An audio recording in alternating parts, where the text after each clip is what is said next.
अस्सलामु अलैकुम वरहमतुल्लाहि वबरकातुहु।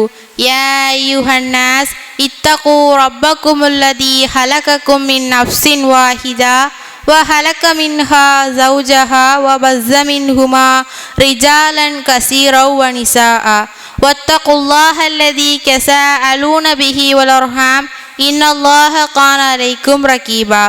क़ाल रब्बि इश्रह लि सद्री वयस्सिर लि अम्री वहुलुल उक़दतम मिन लिसानी फ़यफ़्क़हू क़ौली ரப்பி சிதுனி இல்மா.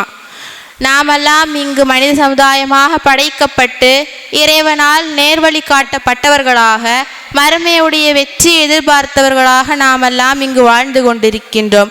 அல்ஹம்துலில்லாஹ். தங்களுக்கு மத்தியில் கொடுக்கப்பட்டுள்ள தலைப்பு அல்லாஹுவின் தூதரே அழகிய முன்மாதிரி. 400 ஆண்டுகளுக்கு முன்னால் 5 அரபு காலத்தில் அறியாமை இருள் நிறைந்த காலகட்டம். அந்த அறியாமை இருளை போக்குவதற்காக நபி ஸல்லல்லாஹு அலைஹி வஸல்லம் அவர்கள் அனுப்பப்பட்டார்கள். நபி ஸல்லல்லாஹு அலைஹி வஸல்லம் அவர்களின் அழகிய போதனையானது அந்த அறியாமை இருளை போக்கி அழகிய வாழ்க்கை முறையாக மாற்றியதோடு நபி ஸல்லல்லாஹு அலைஹி வஸல்லம் அவர்களின் நபித்துவத்தை பற்றி அல்லாஹ் தன் திருமறை குர்ஆனிலும் கூறுகிறான்.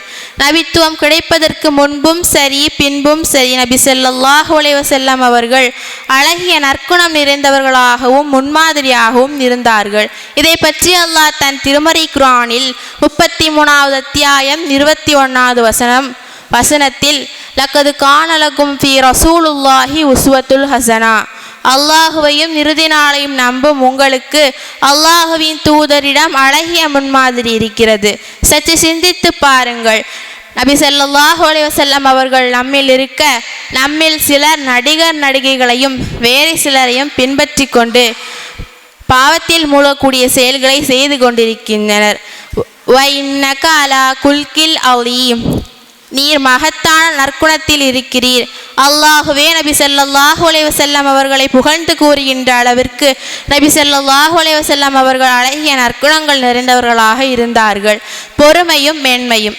தலைவராக இருக்கும் அனைவருக்கும் பொறுமையும் மென்மையும் அவசியம். அப்போதுதான் அதற்கு கீழுள்ள மக்களுக்கு நன்மையை செய்ய முடியும்.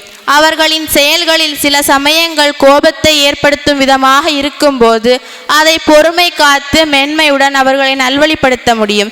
இத்தகைய நற்குணங்களை நபிகளார் பெற்றிருந்ததால் தான் அந்த அரபு காலத்து மக்களிடம் அல்லாஹுவின் உதவியை கொண்டு அவர்கள் எவ்வித துன்பங்களை தந்தாலும் அதையெல்லாம் பொருட்படுத்தாமல் நடந்ததால் தான் அம்மக்களிடமிருந்து அரவணைத்து செல்ல முடிந்தது என்று அல்லாஹ் தன் திருமறை குர்ஆனில் கூறுகிறான். அல்லாஹ் தன் திருமறை குர்ஆனில் கூறும்போது, முஹம்மதே, நீர் அல்லாஹுவின் அருள் காரணமாகவே நளினமாக நடந்து கொள்கிறீர். முரட்டுத்தனமுடையவராகவும் கடின உள்ளமுடையவராகவும் இருந்திருந்தால் அவர்கள் உம்மை விட்டு ஓடி இருப்பார்கள் என்று அல்லாஹ் தன் திருமறை குர்ஆனில் கூறுகிறான். நன்மையை ஏவி தீமையை தடுப்பீராக. பகைவர்களுக்கு நன்மையை செய், பகைவர்களும் நண்பர்களாகி விடுவர். எனவே இதை நினைவில் கொண்டு நபி ஸல்லல்லாஹு அலைஹி வஸல்லம் அவர்களை போன்று வாழ வேண்டும். நபி ஸல்லல்லாஹு அலைஹி வஸல்லம் அவர்களின் குணம் எப்படி இருந்தது என்று அன்னை ஆயிஷா ரலியல்லாஹு அன்ஹா அவர்களிடம் கேட்டபோது அன்னை ஆயிஷா ரலியல்லாஹு அவர்கள் கூறினார்கள், நபி ஸல்லல்லாஹு அலைஹி வஸல்லம் அவர்களின் குணம் குர்ஆனாக இருந்தது என்று கூறினார்கள். நாம் குர்ஆன் என்ற அற்புதத்தை கையில் வைத்துக்கொண்டே அதனை பயன்படுத்தாமல் வெள்ளிக்கிழமையிலும் ரமலான் மாதத்திலும் இறந்த வீடுகளிலும் இன்னும் குறிப்பிட்ட நாட்களிலும் தான் அதை பயன்படுத்தி வருகின்றோம். பெரும் பெரும் நன்மைகளை செய்ய நாம் மறந்து வருகின்றோம். இந்த குர்ஆனை ஓதியவருக்கு குர்ஆன் மறுமையில் சாட்சி கூறும் என்று அல்லாஹ் தன் திருமறை குர்ஆனில் கூறுகிறான். நபி ஸல்லல்லாஹு அலைஹி வஸல்லம் அவர்களின் வழி நடந்து இந்த குர்ஆனை பின்பற்றி இம்மையிலும் மறுமையிலும் வெற்றி பெறுவோமாக என்று கூறி எனது உரையை முடித்துக் கொள்கிறேன். அல்ஹம்துலில்லாஹ்.